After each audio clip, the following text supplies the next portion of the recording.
अच्छा जी, आज हम बात करेंगे एसए के बारे में। कल बहुत ही उनका आया हुआ कि पेपर कहाँ से आया, उसको कैसे प्रिपेयर करें, और स्पेशली 2026 वाले कैंडिडेट्स जो हैं दे वांट टू नो कि उसको कैसे प्रिपेयर किया जाए। अच्छा, उसके लिए कुछ टिप्स है। देखिए, आइए जरा उन टॉपिक को डिस्कवर करते हैं और देखते हैं कि वो कहाँ से आए। किसी ने बेसिकली पहला जो टॉपिक हम डिस्कस करेंगे वो है frailty your name is no more the name of women. Basically एक लाइन है, एक हैमलेट है ड्रामा शेक्सपियर ने लिखा, उसके अंदर उसकी कहानी है कि वो अपनी मदर के बारे में, हैमलेट उसकी माँ बेवफाई करती है उसके बाप के साथ, उसके बाप कत्ल करा देती है उसके चाचा के साथ मिलकर, तो अपनी माँ के बारे में वो कहते हैं frailty Dai name is women. अब इसको कहते हैं लिटरेचर की लैंग्वेज के अंदर पर्सोनिफिकेशन, तत्सीम करना, यानी किसी एब्स्ट्रैक्ट आइडिया को कोई बॉडीली शेप दे देना, उसको कहते हैं तत्सीम करना। तो वो वहां पर उसने शेक्सपियर ने यूज किया और उसके बाद इस लाइन ने काफी ज्यादा हॉन्ट किया। अब किसी कैंडिडेट को अगर जेंडर का कॉन्सेप्ट नहीं पढ़ा, उसको सियाको सबाक नहीं पढ़ा, तो वो पास्ट पेपर करके भी उसको आइडिया नहीं होगा। आपको पास्ट पेपर में जब पढ़ना है इसको, तो फिर आपको जेंडर पढ़ना पड़ेगा, डिटेल में पढ़ना पड़ेगा वो क्या होता है, और उसके बाद जेंडर लिटरेचर जब पढ़ेंगे तो आपको आइडिया होगा कि किस तरीके से विमेन को सब्जुगेट किया गया और उसको जो है ना बहुत ज्यादा उसके साथ टैग्स किए गए, उसकी पर्सोनिफिकेशन नेगेटिव एडजेक्टिव के साथ की गई मुख्तलिफ के राइटर्स के, और Shakespeare is one of them. और शेक्सपियर ने उसके अंदर कहा frailty Dai name is women. अब दाई का वर्ड जो है एग्जामिनर ने यूज नहीं किया, क्योंकि उसको शायद लगता था कि आजकल के कैंडिडेट जो है वो लिटरेचर के साथ काफी दूर है, तो उस वजह से उन्होंने उसका वर्ड यूज नहीं किया। दूसरा टॉपिक जो है वो एम्बिशन वाला जो है, उसके अंदर वो है रीन वाला, एम्बिशन वाला और हेल वाला। उसकी इंस्पिरेशन जो ली गई है वो पैराडाइज लॉस्ट है, जॉन मिल्टन की एपिक है जिसको लॉन्ग पोम कहते हैं। उसके अंदर जो सेटिंग का कैरेक्टर जो है लूसीफर का, वो लाइन कहता है कि it's better to reign in hell than to serve in heaven. तो वहां से इंस्पिरेशन लेकर तो वहां से किया गया। अब मैं as a student of literature जब मैं पढ़ाता हूं आपको लोगों को ऐसे, तो स्टार्ट यहीं से करते हैं, क्योंकि ये लिटरेचर की बहुत ज्यादा मशहूर लाइन है। Frailty the name is women, it's better to reign in hell than to serve in heaven. इस तरह की जो ना बहुत ज्यादा मशहूर लाइन है लिटरेचर के अंदर, जो हम पढ़ते रहते हैं और पढ़ाते रहते हैं।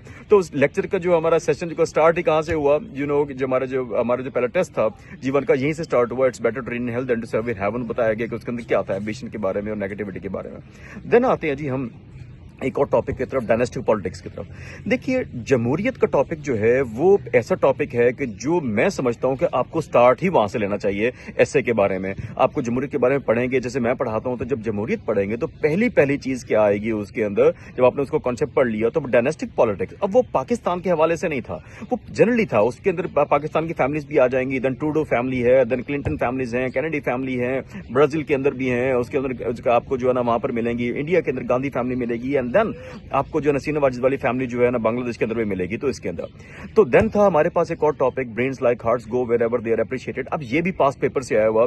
तो आपने जब इसकी प्रैक्टिस करनी है तो आपने गूगल करना है कि ये किसने कहा था, क्या कहा था, फिर उसके पीछे आप उसका थीम को जो है ना पढ़ेंगे, और उसके बाद जाकर आप ये डिसाइड करेंगे कि इसको लिखना कैसे है। और फिर जब ये सारे टॉपिक्स आपने पढ़ लिए, पास्ट पेपर आपने देख लिए, तो आपको क्या चाहिए, प्रैक्टिस, जो कि मेरा फोर्टे है।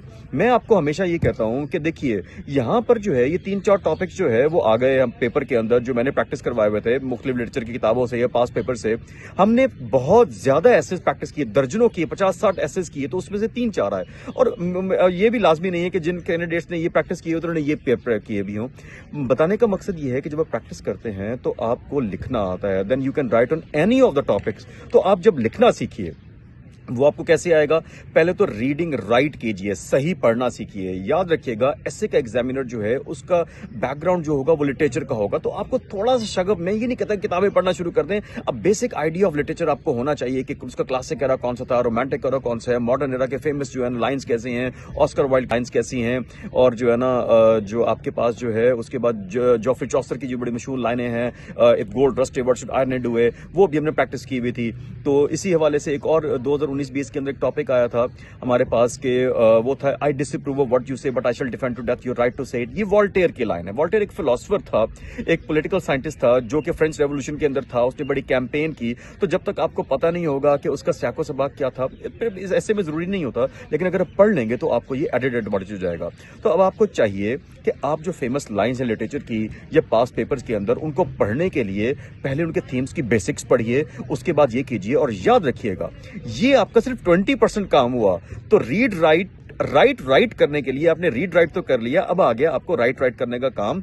तो आपको क्या करना है, 80% आपको उसकी प्रैक्टिस करनी है। जैसे मैंने आपको बहुत ज्यादा प्रैक्टिस करवाई यहाँ पर बाकी यानी कि प्रीवियस कैंडिडेट्स को, तो आपको भी चाहिए, किसी से भी चेक करवा लीजिए, अपने घर बैठे लिख लीजिए, किसी भी अंग्रेजी के टीचर को चेक करा लीजिए, वो आपको चेक करके दे देंगे।